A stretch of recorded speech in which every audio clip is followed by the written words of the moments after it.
No, welcome to our YouTube channel. Today we will talk about one interesting fact about motorbike, or what we still call the motorcycle.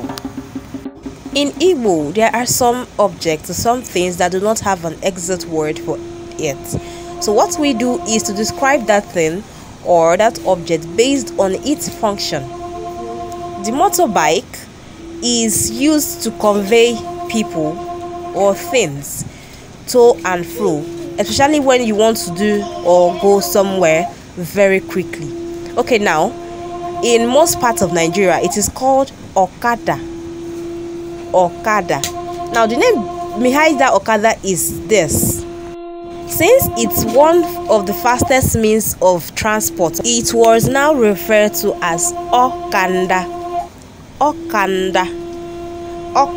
So those who do not really know how to pronounce it or the true meaning behind that word now pronounce Okada. Okada.